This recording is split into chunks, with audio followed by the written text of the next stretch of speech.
राज्यसभा के हमारे माननीय सदस्य हैं और इसी क्लस्टर व्यवस्था प्रमुख में हमारे अम्बाला जो ये क्लस्टर है इसके अंदर प्रदेश के भारतीय जनता पार्टी के हमारे महामंत्री वेदपाल जी एडवोकेट वो इस सारे विषय को देखेंगे और क्लस्टर इंचार्ज के नाते हमारे हरियाणा के शिक्षा मंत्री बहुत ही लोकप्रिय आदरणीय कंवरपाल गुर्जर जी और लतिका शर्मा जी जो राष्ट्रीय कोषाध्यक्ष महिला मोर्चे की पूर्व विधायिका हैं कालका से, वो इसके अंदर रहेंगी।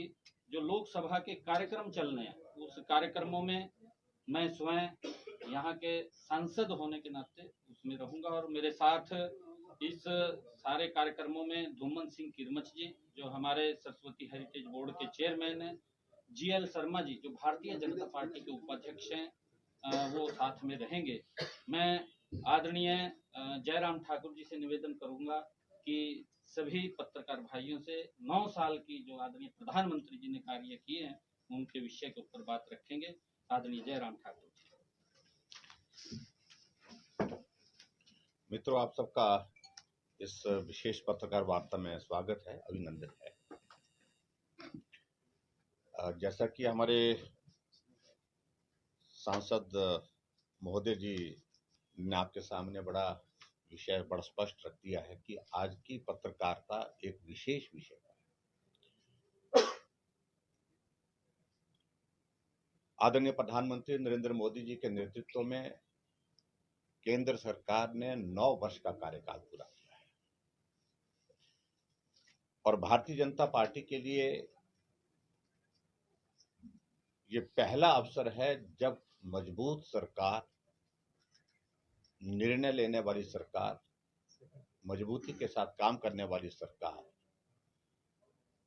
अपना 9 वर्ष का कार्यकाल पूरा करने के पश्चात एक दशक में प्रवेश कर रही है और एक दशक में प्रवेश करने के साथ साथ हमारी ये मान्यता है कि अगले दशक की शुरुआत करने जा रही है। हमारे लिए सौभाग्य है आज के भारतीय जनता पार्टी देश की नहीं दुनिया की सबसे बड़ी पार्टी है। हमारे लिए यह भी बहुत बड़ा सौभाग्य है कि देश के प्रधानमंत्री नरेंद्र भाई मोदी जी देश में ही लोकप्रिय, सर्वाधिक लोकप्रिय नहीं है बल्कि पूरे विश्व के सर्वाधिक लोकप्रिय नेताओं में से हैं। आज अंतर्राष्ट्रीय स्तर पर जितने भी सर्वेक्षण अलग अलग एजेंसीज के माध्यम से हुए हैं उनमें सब में एक ही बात आई कि पूरी दुनिया में सबसे मजबूत नेता के रूप में नरेंद्र भाई मोदी, पूरी दुनिया में सबसे लोकप्रिय नेता के रूप में नरेंद्र भाई मोदी जी, ये हमारे लिए सौभाग्य की बात है। और आज इस बात को भी आप देखते होंगे कि देश के अंदर तो नरेंद्र भाई मोदी जी बतौर प्रधानमंत्री हैं, लेकिन दुनिया के सामने ग्लोबल लीडर के नाते इस प्रकार से लोकप्रिय हैं कि अमेरिका के राष्ट्रपति भी उनको ऑटोग्राफ लेने के लिए कह रहे हैं। बाहर विदेश में जाकर के देश के प्रधानमंत्री नरेंद्र भाई मोदी जी को भारत की संस्कृति के अनुरूप जो हम पांव छू करके आशीर्वाद लेते हैं, अभिवादन करते हैं, उस प्रकार से बाहर के देश भी नरेंद्र भाई मोदी जी के पांव छू करके आशीर्वाद ले रहे हैं। ऑस्ट्रेलिया के प्राइम मिनिस्टर नरेंद्र भाई मोदी जी को बॉस कह करके पुकारते हैं, यू आर द बॉस। तो स्वाभाविक रूप से इन सारी बातों से एक बात जाहिर होती है कि नरेंद्र भाई मोदी जी का नेतृत्व आज देश के साथ साथ में पूरे विश्व में सर्वाधिक लोकप्रिय है। और हमारे लिए सौभाग्य की बात है कि भारतीय जनता पार्टी के कार्यकर्ता के रूप में देश के प्रधानमंत्री नरेंद्र मोदी जी आज यहाँ पहुंचे हैं और अपना कार्यकाल 9 वर्ष का पूरा किया है। सेवा, सुशासन, गरीब कल्याण के ये जो 9 वर्ष पूरे देश के लिए समर्पित है। और मुझे ये भी जरूर कहना है कि इससे पहले आप लोगों ने इस बात को भी देखा होगा कि 10 वर्ष तक प्रधानमंत्री एक और भी रहे। मैं नाम से कोई जिक्र नहीं करना चाहता उस पर, लेकिन इस बात को आप लोग देखा होगा कि कि भारत की पहचान खो गई थी। राष्ट्रीय अंतर्राष्ट्रीय स्तर पर भारत का महत्व बहुत कम हो गया था। आर्थिक दृष्टि से भारत के सामने बहुत बड़ी चुनौतियां उस वक्त थी। पूरी दुनिया में पूरे भारत की छवि जो है भ्रष्टाचार के नाते जिस प्रकार से उस वक्त हो रहे थे, बहुत बदनाम हो गई थी। लेकिन अभी इस बात को देखिए, आपके 2014 से देश के प्रधानमंत्री नरेंद्र भाई मोदी जी बने 9 वर्ष के कार्यकाल में एक भी आरोप केंद्र के किसी नेता के खिलाफ, एक भी आरोप आदरणीय प्रधानमंत्री जी के खिलाफ नहीं। यह हमारे लिए बहुत बड़ी एक सौभाग्य की बात है और आज हमारे लिए खुशी की बात है कि भारत की इकोनॉमी लगातार ग्रो कर रही है। भारत एक जमाने में आर्थिक दृष्टि से 11वें 12वें नंबर पर था और आज हमारे लिए खुशी की बात है कि भारत की इकोनॉमी आज 5वें स्थान पर आ गई। और हमारे लिए और भी खुशी इस बात की है कि जो देश ब्रिटेन हम पर 200 वर्षों तक शासन करता रहा, हम उससे भी ऊपर चले गए। वो 6ठे नंबर पर आ गए और हम उनसे ऊपर चले गए। तो ये भी एक अपने आप में एक संतोष का एक भाव देती है निश्चित रूप से। और ये तभी संभव हो पाया जब देश को एक मजबूत नेतृत्व नरेंद्र मोदी जी के रूप में मिला।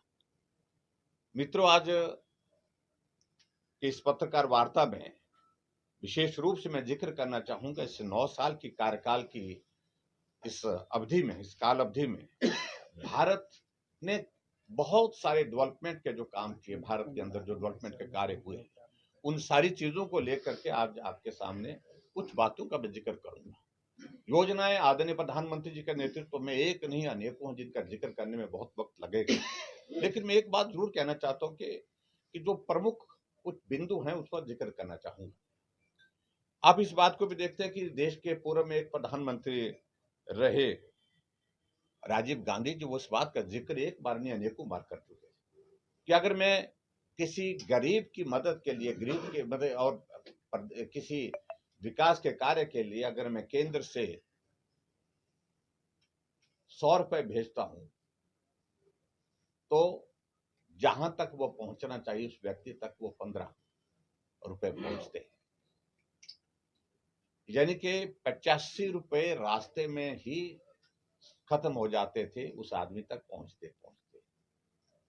और आदरणीय प्रधानमंत्री जी ने भारत में सबसे पहले जब सरकार बनी, उनके नेतृत्व में पूरे देश में एक आह्वान किया, आग्रह किया कि हमको बैंक में जाकर के अपना अकाउंट खोलना चाहिए।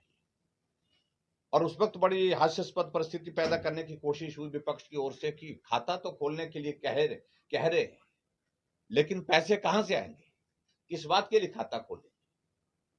और ऐसी बातों को लेकर के जो उसके पीछे जो रहस्य था, वो रहस्य ये था कि प्रधानमंत्री जी चाहते थे जो विकास के लिए हम पैसा भेजें वो पैसा लोगों तक पहुंचे। और वो लोगों तक पहुंचने के लिए जिस प्रकार से खास तौर से जिसका जिक्र होता रहा है कि 15 पैसे आम आदमी तक पहुंचते हैं, उस आदमी तक पहुंचते हैं जो विकास के लिए दिए जाते हैं, और उसके लिए हमको काम करना चाहिए।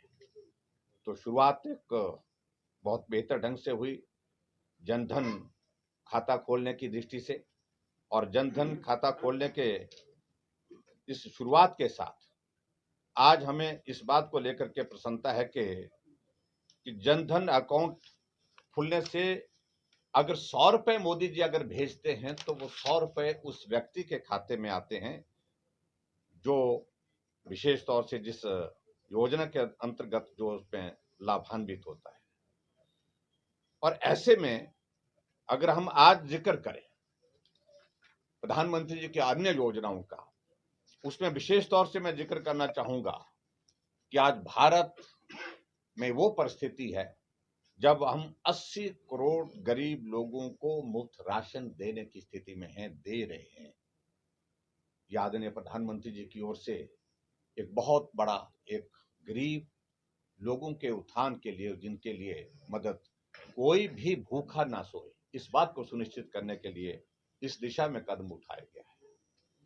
और मुझे इस बात को लेकर के भी प्रसन्नता है, जो जनधन का मैं जिक्र कर रहा था, 48 करोड़ बैंक खाते भारत में खोले गए, और उसमें जो अभी तक जनधन खाते के मैं अगर मैं जिक्र करूं, 2 लाख करोड़ रुपए उन खातों में जमा है, जिसकी आप कल्पना नहीं कर सकते। इसी तरह से आगे बढ़कर के हम अगर बात कहें कि हर व्यक्ति को खाना मिले, इस बात के लिए मैंने जिक्र किया कि 80 करोड़ लोगों को मुफ्त राशन देने की व्यवस्था। हर व्यक्ति के लिए घर हो, घर जीवन का हर व्यक्ति का एक सपना होता है, और बहुत सारे लोग ऐसे भी इस भारतवर्ष में थे जिन्होंने घर देखा ही नहीं था। जिंदगी उनने सड़कों पर गुजार दी, पीढ़ियों ने गुजार दी, और ऐसी परिस्थिति में अपना घर हो, इस बात को सुनिश्चित करने के लिए प्रधानमंत्री आवास योजना और जितने भी हमारे जो हाउसिंग स्कीम्स केंद्र सरकार के अंतर्गत चली, 3.5 करोड़ मकान, पक्के मकान पूरे देश भर में बन करके तैयार हुए। और उसमें मुझे इस बात को लेकर के भी खुशी है कि जो मकान बनाए गए उसमें से लगभग 70% मकान का मालिकाना हक महिलाओं को दिया गया, उनके नाम उसकी रजिस्ट्री हुई। और इसी बात को लेकर के आगे बढ़ते हैं, स्वच्छता के मामले में प्रधानमंत्री जी हमेशा बात कहते रहे हैं, और पूरे देश भर में हमेशा उनका इस बात के लिए प्रयास भी रहा है। लेकिन जो ये देश ओपन डेफिकेशन फ्री होना चाहिए, बाह्य शौच से मुक्त होना चाहिए, इस बात को सुनिश्चित करने के लिए ये जरूरी लगा कि हमको टॉयलेट्स बना करके, शौचालय बना करके देने होंगे। और उस दृष्टि से मैं इस बात को जरूर कहना चाहूंगा, जिसको इज्जत घर का नाम भी दिया गया, 12 करोड़ टॉयलेट्स पूरे भारत में इस 9 वर्ष के कार्यकाल में बना करके दिए गए, ये भी एक बहुत बड़ी उपलब्धि है। और उसी तरह से आगे बढ़ करके कि पानी एक जमाने में गांव में होता था, तो एक चौराहे पर एक स्थान, सार्वजनिक स्थल पर एक तय किया जाता था, वहां पर पब्लिक टैप लगा दिया जाता था, और पब्लिक टैप लगाने के बाद लोग आकर के वहां से पानी भरते थे। बड़ा गांव है तो कतार में खड़े होकर के इंतजार भी करना पड़ता था। हर घर में पानी पहुंचे, हर घर में नल पहुंचे, और इसके लिए काम करने की जरूरत है। आदरणीय प्रधानमंत्री जी ने हर घर को नल और नल में शुद्ध जल, इस एक अभियान के साथ आगे बढ़कर के काम किया। और हमें इस बात की खुशी है कि भारत में 12 करोड़ नल हर घर में लगाने में सफलता हासिल की। और आज अगर ग्रामीण क्षेत्रों में भी जाते हैं, घर छोटा होगा लेकिन उसके बावजूद जो पब्लिक टैप से पानी लाने की जरूरत नहीं, घर के अंदर नल लगा है। ये एक बहुत बड़ी उपलब्धि उस दृष्टि से। एक मित्रों में जरूर जिक्र करना चाहूंगा कि एक बहुत कठिन दौर आदरणीय प्रधानमंत्री जी के नेतृत्व में जो सरकार बनी, जिस दौर का सामना करना पड़ा वो कोविड का दौर था। और कोविड के उस दौर में आपने इस बात को भी देखा होगा कि पूरी दुनिया में इस बात की चर्चा थी कि भारत इस महामारी का सामना कैसे करेगा, और यही अनुमान लगाया जा रहा था कि सबसे ज्यादा अगर कहीं मृत्यु होगी कोविड के कारण तो वो भारतवर्ष में होगी, इंडिया में होगी। एक इस तरह का एक परसेप्शन लोगों के दिमाग में कि गरीब देश है, पॉपुलेशन बहुत ज्यादा है, और इस वायरस से कांटेक्ट में आने के पश्चात बड़ी संख्या में मृत्यु होगी। तो ऐसे में मैं ये भी जरूर कहना चाहूंगा कि आदरणीय नरेंद्र भाई मोदी जी के नेतृत्व में भारत ने बड़ा जो है वो मजबूती के साथ उस दौर का सामना किया। और भारत के अंदर जिस बात को लेकर के कोई भी आदमी मानने के लिए और सुनने के लिए, मानने स्वीकार करने के लिए तैयार नहीं था कि भारत अपनी भी वैक्सीन बना सकता है, क्योंकि इस बीमारी से बचने के लिए एकमात्र रास्ता था कि वैक्सीन अगर उपलब्ध होगी तो वैक्सीन से बचाया जा सकता है। तो आदरणीय प्रधानमंत्री जी ने इस बात को लेकर के कहा कि भारत 135 करोड़ की आबादी का, और क्या कमी है यहां पर हम वैक्सीन अपनी नहीं बना सकते। हम दूसरे देशों से वैक्सीन मंगवाने के लिए ऐसी परिस्थिति नहीं रहनी चाहिए। उन्हें देश भर के साइंटिस्ट को बुलाया और उनके साथ बैठ करके बातचीत की, और बातचीत करने के बाद उन्होंने कहा कि केंद्र से जो भी सहयोग चाहिए, जो भी मदद चाहिए, हम मदद देने के लिए तैयार हैं, और आप वैक्सीन बना करके तैयार करिए। और आज हमारे लिए प्रसन्नता का विषय है, भारत के अंदर 2 वैक्सीन बन करके तैयार हुई और भारत में 220 करोड़ लोगों को वैक्सीन की डोज लगी, जो दुनिया का सबसे बड़ा वैक्सीन का अभियान रहा। और इसके साथ साथ में ये भी मैं कहना चाह रहा हूं कि वैक्सीन लगाने के साथ साथ में देश के अंदर तो किया, लेकिन अपने मित्र देशों के साथ, जो हमारे एडजॉइनिंग हमारे मित्र देश बाहर के हैं जहां वैक्सीन की जरूरत थी, 100 से ज्यादा देशों को वैक्सीन बाहर के देशों के लिए जीवन बचाने के लिए उपलब्ध कराई। और इस कोविड के दौर में भारत को बाहर निकालने में सफलता हासिल हुई।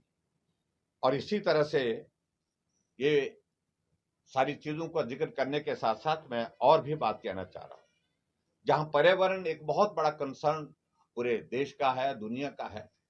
आदरणीय प्रधानमंत्री नरेंद्र भाई मोदी जी ने इस बात को लेकर के भी बात कही कि पर्यावरण को बचाना है, उसके लिए भी हमको काम करना होगा।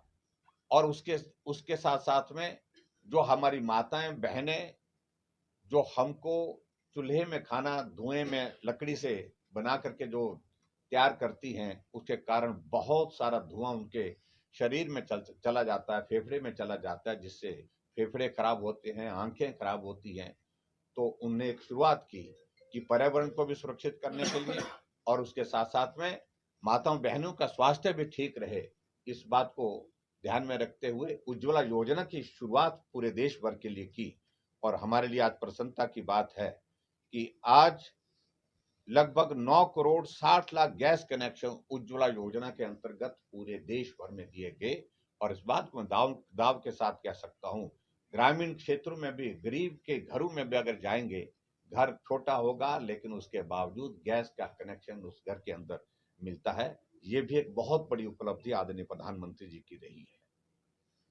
और उसके साथ साथ में मैं ये भी कहना चाहता हूं कि अगर टेक्नोलॉजी के इस दौर में हम कहें, मोबाइल पूरे देश भर में इस्तेमाल होता है। भारत बहुत बड़ी आबादी का और मोबाइल यूजर्स में से आज भारत जो है वो दूसरे बड़े सारे देशों को पीछे छोड़ चुका है। और ऐसे में भारत के अंदर ये मोबाइल बने, इस बात को सुनिश्चित करने के लिए मोबाइल मैन्युफैक्चरिंग की जो रिक्वायरमेंट थी, जो उसको पूरा करने के लिए भारत के अंदर बड़े स्केल पर शुरुआत हुई। और शुरुआत की साथ साथ में आज मुझे इस बात की खुशी है कि आज भारत के मोबाइल बन करके दूसरे देशों में जा रहे हैं। इसी तरह से आगे बढ़कर के अगर हम बात कहें तो मैं ये भी जरूर कहूंगा कि मुद्रा लोन, खासतौर से जो महिला सशक्तिकरण की अगर हम बात कहें, उसमें भी एक बहुत बड़ा काम आदरणीय प्रधानमंत्री जी ने किया उसमें। और उसमें बहुत सारी महिलाओं को मुद्रा लोन, 27 करोड़ महिलाओं को मुद्रा लोन के माध्यम से अपना काम शुरू करने का अवसर प्राप्त हुआ। उनकी आर्थिकी में बहुत बड़ा सुधार हुआ है। और इंफ्रास्ट्रक्चर की दृष्टि से अगर हम और चीजों को लेकर के कहें, अगर ऑल इंडिया मेडिकल इंस्टीट्यूट की अगर हम बात कहें, ऑल इंडिया मेडिकल इंस्टीट्यूट की अगर हम बात कहें तो 2014 तक पूरे भारत भर में 7 all India medical institute, AIIMS की संख्या मात्र 7 थी। और इन 9 वर्षों में ऑल इंडिया मेडिकल इंस्टीट्यूट जो है वो 15 नए बनाए गए, 15 knew all India medical institute. और इस तरह से आप देख सकते हैं, अगर मेडिकल कॉलेज हेल्थ सेक्टर की अगर बात कहें, मेडिकल कॉलेजेस की अगर बात कहें, 2014 तक 641 मेडिकल कॉलेज पूरे देश भर में थे। और अब 9 साल के इस कार्यकाल में जो नए मेडिकल कॉलेजेस पूरे देश भर में खोले गए, उनकी संख्या 700 है। 700 नए मेडिकल कॉलेजेस खोले गए। और इस बात को भी देखा आप लोगों ने, शिक्षा के क्षेत्र में काम करने की बहुत बड़ी आवश्यकता थी। और शिक्षा के क्षेत्र में काम करने की आवश्यकता के लिए नेशनल एजुकेशन पॉलिसी NEP की शुरुआत, एक बहुत बड़ा इनिशिएटिव आदरणीय प्रधानमंत्री नरेंद्र भाई मोदी जी का रहा है। और जिसके लिए निश्चित रूप से वो बधाई के पात्र है। नहीं तो लॉर्ड मैकाले के जमाने की शिक्षा की पद्धति अभी तक चली आ रही थी, कई वर्षों से चल रहा था कि नई एजुकेशन पॉलिसी हमको बनानी चाहिए, भारत की व्यवस्था के अनुरूप, भारत की संस्कृति के अनुरूप कुछ चीजें उसमें होनी चाहिए, लेकिन शुरुआत नहीं हो पा रही थी। लेकिन ये करके दिखाया, ये भी आदरणीय प्रधानमंत्री जी का देश के लिए एक बहुत बड़ा कंट्रीब्यूशन है। Indian institute of technology IIT की अगर हम बात करें, 2014 तक टोटल IIT पूरे भारतवर्ष में उनकी संख्या मात्र 16 थी, और 9 साल के इस कार्यकाल में आदरणीय प्रधानमंत्री जी के साथ के नेतृत्व में 7 नए IIT पूरे भारतवर्ष में बनाए गए। और इसी तरह से Indian institute of management IIM की अगर बात करें, 2014 तक 13 थे और 9 सालों में 7 नए IIM बनाए गए।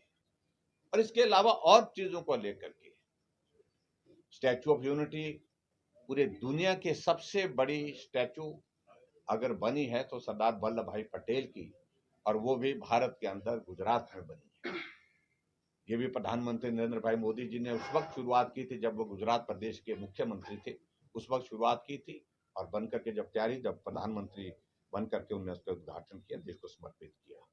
और इसी तरह से मैं ये भी जरूर कहना चाहता हूँ, दुनिया की सबसे लंबी 10,000 फीट की हाइट पर टनल, उसका नाम रोहतांग टनल, अटल टनल रोहतांग, जो हिमाचल प्रदेश, जो मेरे प्रदेश में बन करके तैयार हुई, लगभग 3,500 करोड़ रुपए की लागत से 9 किलोमीटर लंबी टनल, जिसको आज देश की नहीं दुनिया के लोग देखने के लिए आते हैं, वो भी बन करके एक बहुत बड़ी कंट्रीब्यूशन देश के लिए आदरणीय प्रधानमंत्री नरेंद्र मोदी जी के हाथों से हुई है। नई पार्लियामेंट पूरे देश को समर्पित की गई। हाल ही में आपने इस बात को देखा होगा, नया पार्लियामेंट बनकर के तैयार हुई और नए पार्लियामेंट डेडिकेट कर दी गई। वो भी एक बहुत बड़ी एक कंट्रीब्यूशन मैं कह सकता हूं कि देश के लिए आज की टेक्नोलॉजी, और टेक्नोलॉजी के साथ साथ आज की आवश्यकता के साथ साथ में ध्यान में रखते हुए वो बन करके तैयार होने के पश्चात देश को समर्पित की। उसके लिए भी प्रधानमंत्री नरेंद्र भाई मोदी जी को हम बधाई देते हैं। हम बहुत सारी चीजों का जिक्र कर सकते हैं। ये सर्जिकल स्ट्राइक, ये एयर स्ट्राइक तभी संभव हुई जब मजबूत नेतृत्व नरेंद्र भाई मोदी जी के रूप में देश को मिला। धारा 370 समाप्त हुई। धारा 370 के साथ आर्टिकल 35A 35A उसको समाप्त करना, 3 तलाक समाप्त, और उसके साथ साथ में राम जन्मभूमि पर भव्य मंदिर बने। इसके लिए वर्षों से हम कहते रहते कि राम लला हम आएंगे, मंदिर वहीं बनाएंगे, लेकिन जीवन में कभी कल्पना नहीं की थी इस सारी बात को लेकर के कि हमारे जीवन में ऐसा सौभाग्य प्राप्त होगा जब हम अपनी आंखों के सामने मंदिर का शिलान्यास का कार्य होते हुए देखेंगे और भव्य मंदिर का निर्माण का कार्य पूर्ण होते हुए देखेंगे। वो अवसर हमारे जीवन में, हम सब सौभाग्यशाली है, वो अवसर हमको अपने जीवन में देखने को मिल रहा है। और इसी तरह से भारत का एक पहचान जो है अंतर्राष्ट्रीय स्तर पर इस कदर हो गई। आप घटना देखिए, यूक्रेन में रशिया और यूक्रेन की लड़ाई होती है और लगभग 23,000 भारतीय वहां पर फंसे होते हैं।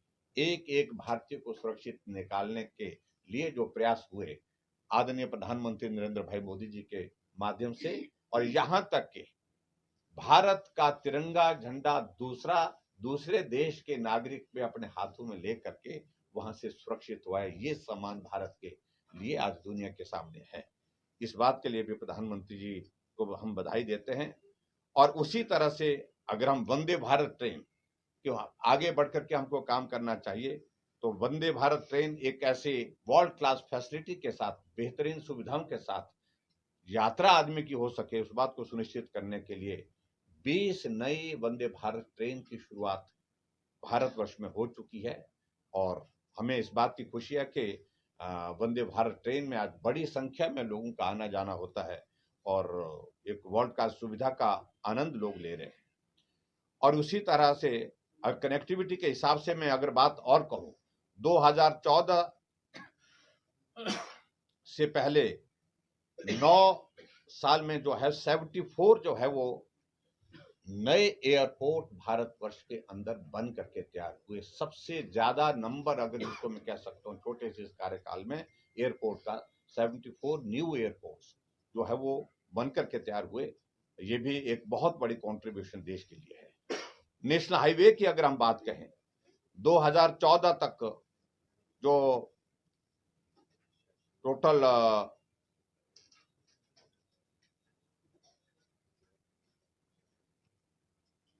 नेशनल हाईवे जो है वो उनकी संख्या बहुत कम थी और उनकी टोटल लेंथ जो है 9,100 किलोमीटर के लगभग थी और 9 साल के छोटे से कार्यकाल में 54,000 किलोमीटर के नए जो है वो नेशनल हाईवे बन गए। ये भी एक बहुत बड़ा योगदान उस दृष्टि से रहा है।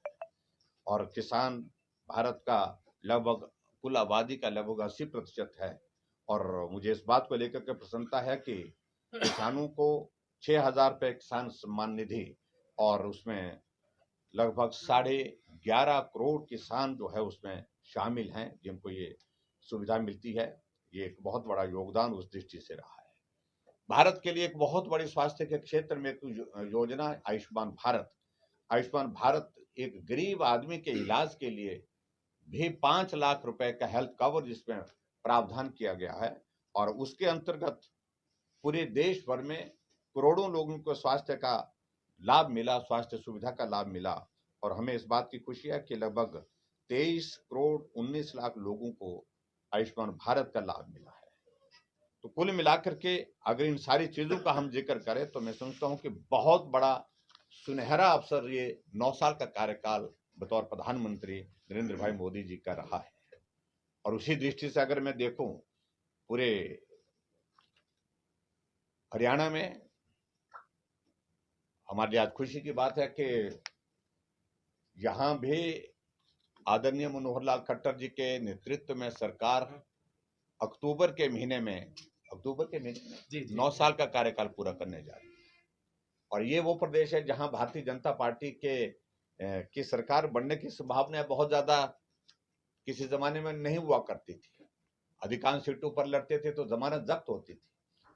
आज उसी प्रदेश में जहां कभी भारतीय जनता पार्टी की जमानत जब्त होती थी वहां बहुत कम विधायक हमारे चुन करके आते थे। हाईएस्ट नंबर ऑफ एमएलए शायद मेकल में 17 रहा एक जमाने में, मुझे बताया गया 85 में रहा है। और आज उसी प्रदेश में भारतीय जनता पार्टी की सरकार 5 वर्ष का कार्यकाल पूरा करने के बाद दूसरे कार्यकाल को पूरा करने की दिशा में आगे बढ़ रही है। गठबंधन की सरकार है और मिलकर के काम हो रहा है। मुझे इस बात की खुशी है कि हरियाणा हर दृष्टि से आगे बढ़ करके काम कर रहा है। 2-4 चीजों का जिक्र मैं यहाँ इतना कहना चाहूंगा कि केंद्र की ओर से हरियाणा के लिए बहुत सारे योगदान रहे होंगे, लेकिन जिस पार्लियामेंट्री कॉन्स्टिट्यूंसी में यहाँ पर हूँ इसके अंतर्गत कुछ 5-4 चीजों का मैं जिक्र जरूर करूंगा जो आपके ध्यान में होंगी भी निश्चित रूप से। श्री कृष्णा आयुष विश्वविद्यालय की शुरुआत कुरुक्षेत्र में, ये भी एक बहुत बड़ा एक कंट्रीब्यूशन आदरणीय प्रधानमंत्री जी का यहाँ के लिए रहा है और केंद्र प्रदेश सरकार का रहा है। महर्षि वाल्मीकि संस्कृत विद्यालय कैथल, और ये भी एक शिक्षा के क्षेत्र में एक बहुत बड़ी एक शुरुआत है। केंद्रीय विश्वविद्यालय जो मथाना में कुरुक्षेत्र के अंतर्गत, ये भी एक बहुत बड़ी कंट्रीब्यूशन उस दृष्टि से है। 250 करोड़ रुपए की अनुदान से गीता उपदेश स्थली के विकास के लिए जो पैसा दिया गया है वो भी आदरणीय प्रधानमंत्री जी का एक बहुत बड़ा योगदान रहा है। पिछले कल में वहां देखने के लिए जो लेजर शो होता है उसको देखने का सौभाग्य भी मुझे प्राप्त हुआ और बहुत आनंद हुआ उस सारी चीज को देख करके। बहुत बड़ी टूरिस्ट भी यहाँ और श्रद्धा से जो धार्मिक श्रद्धा के साथ भी लोग उसको देखने के लिए यहाँ पर आ रहे हैं, ये बहुत बड़ा प्रसन्नता का विषय है। मेडिकल कॉलेज की शुरुआत भी यहाँ पर कैथल में की गई है, उसके लिए भी मैं बधाई देना चाहता हूँ। और 152D ग्रीनफील्ड हाईवे की शुरुआत जो एक लाइफ लाइन के जो है उसका कार्य भी जो है वो प्रगति पर है। और उसी तरह नेशनल हाईवे 152 नंबर जो है ये नेशनल हाईवे अंबाला कैथल वो राजस्थान तक जोड़ा गया, ये भी एक बहुत बड़ा योगदान कनेक्टिविटी की दृष्टि से आपके हरियाणा में है। और कुरुक्षेत्र लोकसभा में 44 अंडरपास और ओवरहेड ब्रिज जो है बना करके तैयार हुआ। ये भी एक बहुत बड़ी, अदरवाइज बहुत बड़ी एक समस्या रहती थी यहाँ के इस सारे क्षेत्र के लिए, तो वो भी एक बहुत बड़ा योगदान उस दृष्टि से रहा है। और एक और चीज जो आपके यहाँ पर उत्तर क्षेत्र का के लिए जो एक national institute of design NID जो है, हाँ जी, फैशन डिजाइन, जो वो भी यहाँ पर दिया गया है, वो भी एक बहुत बड़ी एक नहीं, फैशन नहीं है ये, नेशनल इंस्टीट्यूट ऑफ डिजाइन। तो ये भी एक बहुत बड़ी एक कंट्रीब्यूशन आपके स्थान के लिए है। और जहां तक ऑक्सीजन प्लांट लगाए गए हैं, वो भी इस बात का जिक्र किया गया है यहाँ पर। और इसके अतिरिक्त नेशनल हाईवे 152G पर कार्य चल रहा है इस्लामाबाद से शाहबाद, इस्माइलाबाद, इस्माइलाबाद, सॉरी, सोचा कि यहाँ पर भी मैंने सोचा कि कहीं जी, हाँ जी, पाकिस्तान से कर दिया, हाँ, तो हो सकता है आने वाले समय में ऐसा भी हो जाए। हाँ, ये भी एक बहुत बड़ी कंट्रीब्यूशन उस दृष्टि से है। और शामली से अंबाला नेशनल हाईवे पर जो है कुरुक्षेत्र पर जो निकल रहा है, उसका कार्य चला हुआ है। और दिल्ली से कटरा नेशनल हाईवे की जो है जो कैथल से निकल रहा है, उस पर भी कार्य जारी है। बहुत सारी, हाँ जी, हाँ, रेलवे एलिवेटेड ट्रैक का भी जिक्र कर रहे हैं। तो ऐसे बहुत सारी कंट्रीब्यूशन आदरणीय प्रधानमंत्री नरेंद्र भाई मोदी जी की केंद्र सरकार से हरियाणा प्रदेश को मिली है। और मैं 9 साल के इस कार्यकाल को पूरा करने के लिए जहां प्रधानमंत्री नरेंद्र भाई मोदी जी को बहुत बहुत बधाई देता हूं। और मैं इस बात के लिए भी धन्यवाद करना चाहूंगा पार्टी के राष्ट्रीय नेतृत्व, पार्टी के राष्ट्रीय अध्यक्ष श्री जगत प्रकाश नड्डा जी का विशेष तौर से। और इसलिए कि एक बहुत बड़ा कार्यक्रम जो है महाजन संपर्क अभियान, 1 महीने का पूरे देश भर में इस प्रकार से जहां 9 साल की उपलब्धियों को लोगों तक पहुंचाने के लिए, जनता तक पहुंचाने के लिए काम हमको दिया गया है। इसी संदर्भ में आज हम यहाँ आप सबके बीच में आए, तो हमारे सामने जो सारा नेतृत्व यहाँ पर बैठा है, तो इनका भी मैं धन्यवाद करना चाहूँगा। और वह सब तो उत्तर प्रदेश से बड़े दूर से आए हैं और इनकी जिम्मा भी हमारे साथ में लगाया गया है। सांसद है राज्यसभा के, और बाकी सारी चीज़ों को लेकर के मैं स्थानीय नेतृत्व का धन्यवाद करता हूँ।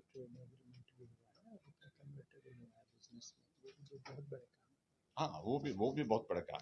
तो एक बार फिर से मैं, बहुत सारे इश्यूज हैं, लेकिन मैं समझता हूँ कि जो छोटे, जो संक्षेप में जो कहे जा सकते थे, उनको मैं आपके सामने प्रस्तुत करने का प्रयास किया। विपक्ष चीन के मुद्दे पर घेर रहा है भाजपा सरकार को, तो वास्तविकता क्या है? आप तो हिमाचल से हैं, चाइना के मुद्दे पर अभी राहुल अमेरिका में बोल रहे हैं। देखिए, राहुल गांधी जी देश की छवि को नुकसान पहुंचाने के लिए काम कर रहे हैं, जो दुर्भाग्यपूर्ण है। आखिरकार देश के नागरिक हैं, सत्ता विपक्ष दोनों चीजें लोकतंत्र में चलती रहेंगी, लेकिन देश के मूल आधार के खिलाफ, मूल संस्कृति के खिलाफ, देश की सुरक्षा के खिलाफ इस प्रकार से गैर जिम्मेदाराना बयान विदेश में देना, ये सचमुच में बहुत दुर्भाग्यपूर्ण है और जिससे पूरा देश सहमत नहीं है। आज भारत सुरक्षित है, कोई माई का लाल उंगली उठा करके भारत की तरफ नहीं कर सकता है, ये मैं बड़ा स्पष्ट कर रहा हूँ। सर, आपने केंद्र सरकार की इतनी उपलब्धियां बताई, मोदी सरकार की उपलब्धियां बताई, बावजूद इसके सर पहले पंजाब से भाजपा कहीं ना कहीं अकाली दल के साथ थी, दूर हो गई, फिर हिमाचल से दूर हो गई, अब छत्तीसगढ़ से दूर हो गई। तो ऐसे में 9 साल की उपलब्धियों को जनता के बीच में लेकर जाना एक बड़ी चुनौती नहीं होगी? देखिए, लोकतंत्र, इसी के साथ इसी से जुड़ा हुआ सवाल है, इसी में उत्तर आ जाएगा। आपने बहुत सारी जो मोदी सरकार की जो उपलब्धि गिनवाई है, हिमाचल के लोगों ने भी उसका फायदा मिला है, लेकिन हिमाचल में भारतीय जनता पार्टी हार गई है, कर्नाटक में भी हारी है। तो क्या हिमाचल में जो पूर्व मुख्यमंत्री या तत्कालीन मुख्यमंत्री जयराम ठाकुर से लोग नाराज थे, इस कारण से हारी है? और लोकसभा जब चुनाव होंगे तो उसमें तो कोई नुकसान नहीं होगा?